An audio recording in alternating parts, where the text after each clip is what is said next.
L'industrie automobile est en crise. Des marques autrefois puissantes se trouvent aujourd'hui au bord de l'extinction. Des ventes en chute libre, des designs obsolètes et une concurrence féroce sont devenus des réalités incontournables. Aujourd'hui, nous plongeons dans la vérité choquante de 10 marques de voitures qui risquent de disparaître pour toujours.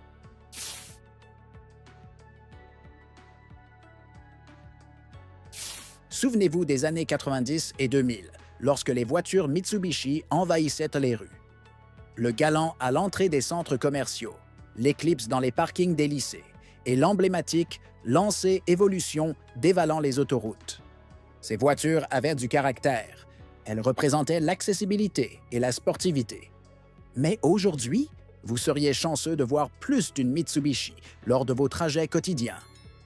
Bien que Mitsubishi ait annoncé une augmentation de ses ventes de 25% en 2024, la réalité est bien moins impressionnante. Seulement 109 843 véhicules vendus aux États-Unis cette année-là.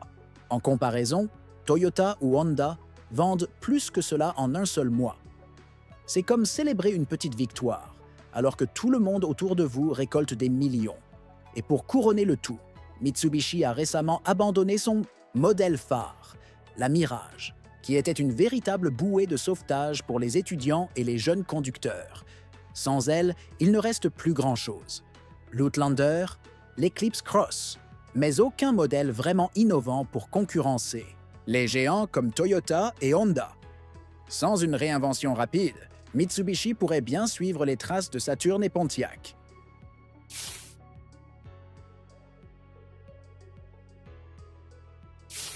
Un Maserati, c'était synonyme de luxe, de statut et de performance. Pendant des années, c'était la voiture des célébrités et des influenceurs, le symbole de l'élite. Mais aujourd'hui, même ceux qui rêvaient de ce symbole d'opulence commencent à s'en détourner. En 2024, Maserati n'a vendu que 4 119 voitures aux États-Unis, moins de la moitié de l'année précédente. À l'échelle mondiale, seulement 11 300 véhicules ont trouvé preneur, une chute de 57% qui a plongé la marque dans une perte de 285 millions de dollars. Le problème? Un manque cruel de fiabilité. Si la carrosserie de Maserati reste splendide sous le capot, c'est une autre histoire. Problèmes électriques, transmission capricieuse et moteur défaillant. Pour une voiture coûtant plus de 100 000 dollars, c'est inacceptable. La confusion est encore plus grande au niveau de l'identité de la marque. Maserati veut-il être sportif comme Ferrari, luxueux comme Rolls-Royce ou pratique comme BMW? Personne ne sait. Cette indécision a laissé Maserati à la dérive, perdant prestige et clients.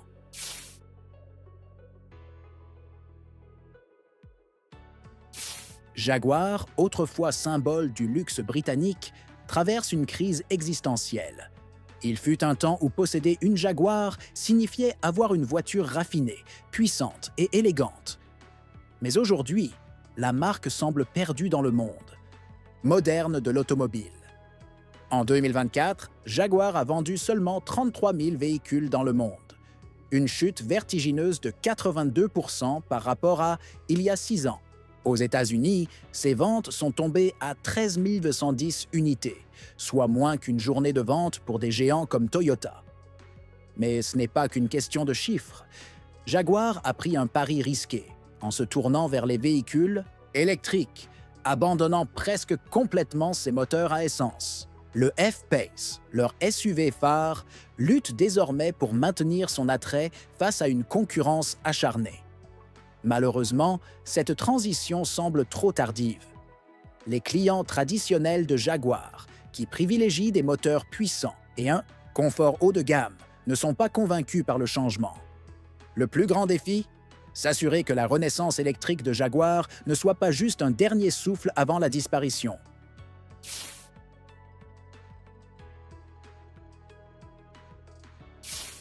Alfa Romeo, avec ses courbes voluptueuses et ses moteurs rugissants, a toujours été l'incarnation du passionné de conduite.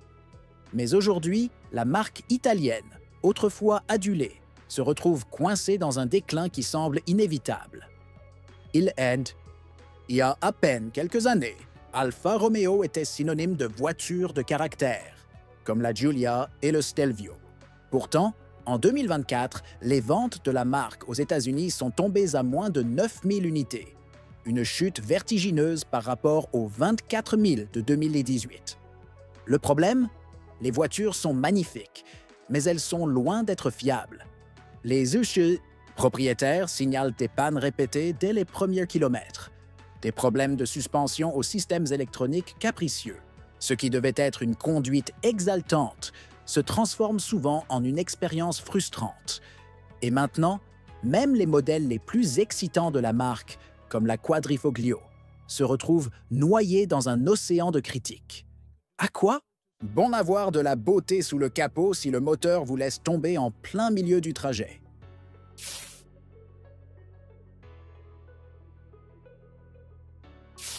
Daewoo semblait être la promesse d'une nouvelle ère automobile dans les années 90.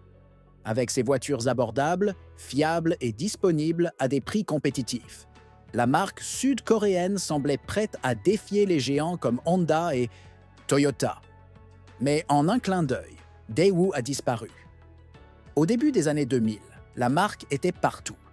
Des modèles comme la Lanos et la Nubira étaient omniprésents dans les parkings. Pourtant, en raison d'une mauvaise qualité de construction et de problèmes de fiabilité, les voitures Daewoo se sont rapidement détériorées. Les propriétaires ont eu du mal à trouver des pièces de rechange et des réparations. Ajoutez à cela un réseau de concessionnaires mal financé et une assistance après-vente inexistante, et vous obtenez un cocktail fatal. En 2002, Daewoo a été racheté par General Motors et a été réétiqueté Chevrolet. La marque Daewoo n'a même pas eu droit à un adieu, disparaissant sans laisser de traces. Aujourd'hui, seuls quelques rares modèles circulent encore sur les routes.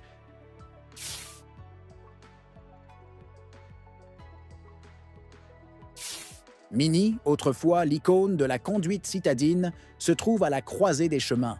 Ces petites voitures, stylées et amusantes, étaient le choix idéal pour ceux qui cherchaient à s'éloigner des SUV imposants. Mais aujourd'hui, la marque semble avoir perdu son essence. En 2012, Mini vendait plus de 76 000 voitures aux États-Unis. Mais en 2024, ce chiffre a chuté à seulement 26 000. Le problème principal? Mini a grandi, littéralement. Les modèles sont devenus plus grands et plus chers, se retrouvant à lutter contre des SUV compacts, comme ceux de Subaru et Mazda. Le Mini Countryman, censé redynamiser la marque, s'accumule dans les concessions avec un stock de 188 jours.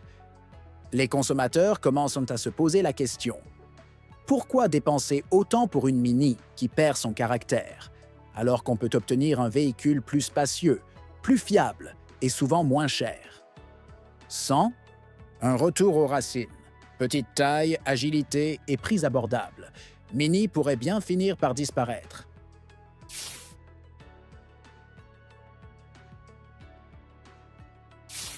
Chrysler, autrefois un pilier de l'industrie automobile américaine, est devenu un fantôme de son ancienne gloire. Jadis symbole d'innovation et de puissance, la marque n'est désormais plus qu'une ombre parmi les géants de Détroit. En 2005, Chrysler vendait plus de 640 000 véhicules en une seule année. Mais aujourd'hui, la marque ne propose plus que deux modèles, le Pacifica et le Voyager, des minivans qui peinent à se vendre. Le problème? Chrysler a tardé à s'adapter aux nouvelles attentes du marché. Tandis que les familles se tournent vers les SUV et les crossovers, Chrysler a persisté à miser sur la minivan, un choix de plus en plus obsolète. La tentative d'innovation avec l'Airflow UV a été un échec retentissant, annulé avant même de faire son entrée sur le marché. En l'absence de nouveaux modèles et d'une stratégie claire, Chrysler risque de suivre les traces de Pontiac et Saturn, des marques disparues, jadis emblématiques, mais oubliées.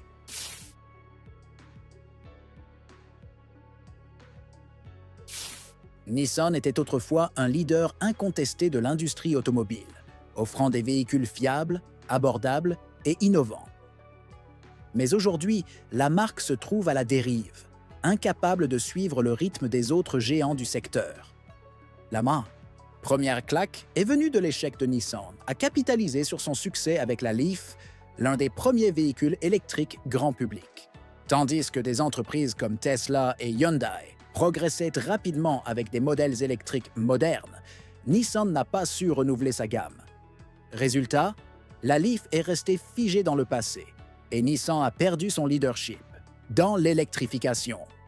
Mais ce n'est pas tout. La marque souffre également de graves problèmes financiers, avec des pertes abyssales et une part de marché qui ne cesse de baisser. En 2024, Nissan détenait seulement 4% du marché américain. Ces véhicules sont jugés peu inspirants et la fiabilité, autrefois son point fort, fait désormais défaut.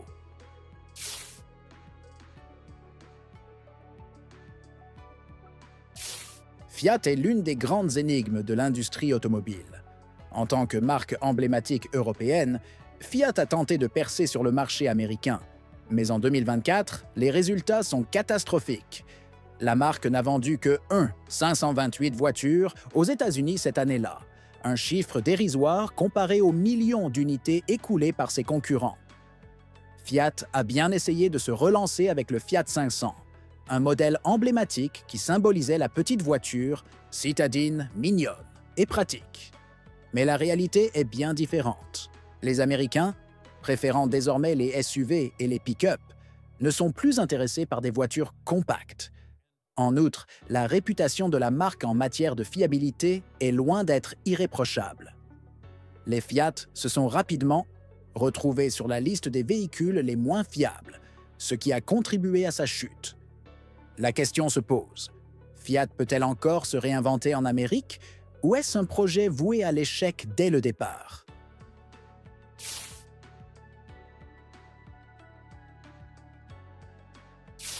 Rover, un nom jadis synonyme de luxe et d'élégance britannique, n'est plus qu'un souvenir. Pendant des décennies, ces voitures incarnaient la classe et le raffinement. Mais en 2024, Rover est un nom presque oublié, dont la présence sur les routes a chuté de manière spectaculaire. En 2013, plus de 276 000 véhicules Rover circulaient encore en Grande-Bretagne. Mais aujourd'hui, en 2023, ce chiffre a été réduit à seulement 35 000, une diminution de 87%. Pourquoi cette chute? Le problème majeur réside dans l'incapacité de Rover à s'adapter aux nouvelles tendances du marché.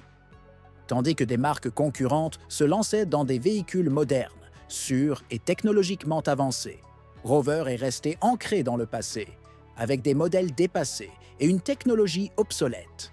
Rover n'a jamais trouvé sa place dans un marché global en évolution rapide.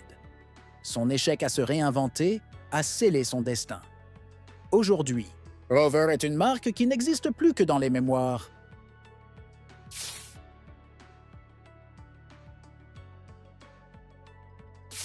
Ces 10 marques sont un triste rappel de l'importance de l'innovation et de l'adaptabilité dans l'industrie automobile. Sans évolution, même les géants du passé peuvent disparaître. L'avenir appartient à ceux qui savent se réinventer. Si ces marques n'y arrivent pas, elles risquent de ne plus être qu'un souvenir.